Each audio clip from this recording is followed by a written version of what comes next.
ذرا ٹائم نکال کر ساری ویڈیو پورا دیکھی۔ وہ دن یاد رکھو جس دن کسی بھی شخص نے نیکی کا جو کام کیا ہوگا اسے اپنے سامنے موجود پائے گا، اور برائی کا جو کام کیا ہوگا اس کو بھی اپنے سامنے دیکھ کر یہ تمنا کرے گا کہ کاش اس کے اور اس کی بدی کے درمیان بہت دور کا فاصلہ ہوتا، اور اللہ تمہیں اپنے عذاب سے بچاتا ہے۔ اور جو کوئی اللہ سے ڈرے گا اللہ اس کے لیے مشکل سے نکلنے کا کوئی راستہ پیدا کر دے گا، اور اسی ایسی جگہ سے رزق عطا کرے گا جہاں سے اسے گمان بھی نہیں ہوگا۔ اور جو کوئی اللہ پر بھروسہ کرے تو اللہ اس کا کام بنانے کے لیے کافی ہے۔ جب موت آئے گی تو یقین جانے کہ کچھ بھی کام نہ آئے گا۔ آپ کی دنیا سے جانے پر کسی کو کوئی فرق نہیں پڑے گا، اور اس دنیا کی سب کام کاج جاری رہے گی۔ آپ کی ذمہ داریاں کوئی اور لے لے گا۔ آپ کا مال وارثوں کی طرف چلا جائے گا، اور آپ کو اس مال کا حساب دینا ہوگا۔ موت کے وقت سب سے پہلی چیز جو آپ سے چلی جائے گی وہ نام ہوگا۔ لوگ کہیں گی کہ ڈیڈ باڈی کہاں ہے؟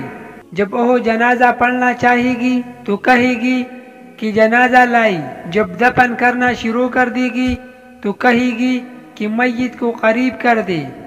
آپ کا نام ہرگز نہ لیا جائے گا۔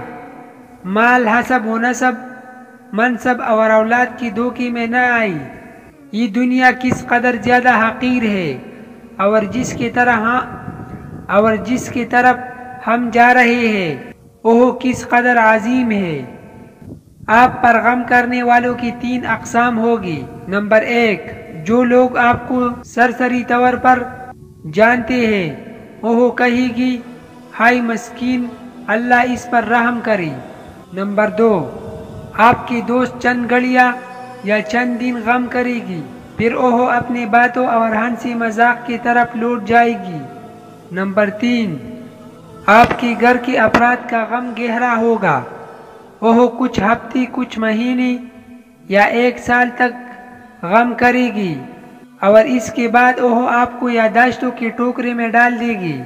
لوگوں کے درمیان آپ کی کہانی کا اختتام ہو جائے گا، اور آپ کی حقیقی کہانی شروع ہو جائے گی، اور وہ آخرت ہے۔ آپ سے زائل ہو جائے گا آپ کا حسن، مال، صحت، اولاد۔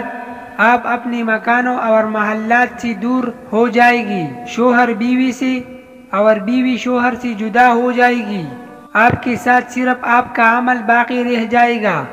یہاں یہ سوال پیدا ہوتا ہے کہ آپ نے اپنی قبر اور آخرت کے لیے ابھی سے کیا تیاری کی ہے؟ یہ وہ حقیقت ہے جو غور و فکر کی محتاج ہے، اس لیے آپ اس کی طرف توجہ کریں۔ نمبر 1، فرائض۔ نمبر 2، نوافل۔ نمبر 3، پوشیدہ صدقہ۔ نمبر 4، نیک اعمال۔ نمبر 5، تہجد کی نماز۔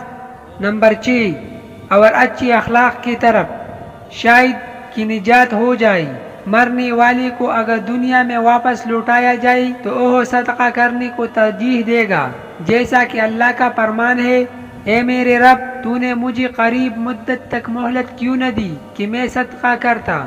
وہ یہ نہیں کہے گا کہ میں نماز ادا کر لوں، یا میں روزہ رکھ لوں، یا میں حج اور عمرہ کر لوں۔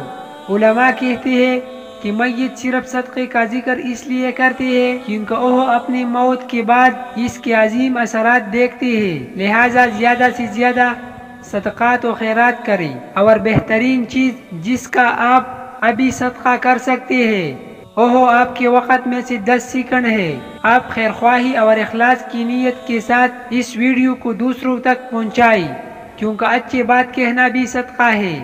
اگر آپ اس ویڈیو کے ذریعے لوگوں کو یاد دہانی کروانے کی کوشش کریں گے تو قیامت کے دن اسے اپنے ترازو میں پائے گی۔ اور نصیحت کیجیے، کیونکہ یقیناً نصیحت ایمان والوں کو نفع دیتی ہے۔ والدین بیٹی کو بیٹا کہہ کر پکار لیتے ہیں، مگر بیٹی کو بیٹی کہہ کر نہیں پکارا جاتا، کیونکہ بیٹیاں خاص ہوتی ہیں۔ وہ وقت آنے پر بیٹا بھی بن کر دکھاتے ہیں اور بیٹیوں کا کردار بھی بخوبی نبھاتے ہیں۔ کبھی والدین کی عزت کی خاطر آٹے میں آنسو گونتے ہیں تو کبھی گھر کی بقا کے لیے مرد کی شانہ بشانہ چلتے ہیں۔ بے شک یہ اللہ تعالیٰ کی رحمت ہے، ان کی ناقدری مت کیجیے۔ اللہ تعالیٰ سب کی بیٹیوں کی نصیب اچھی کرے، آمین۔ یاد رکھیں والدین کے آن لائن نہیں بلکہ آف لائن یعنی حقیقت میں عزت اور احترام کرو، کیونکہ ہم ڈاؤن لوڈ نہیں ہوئی، پیدا ہوئی ہے۔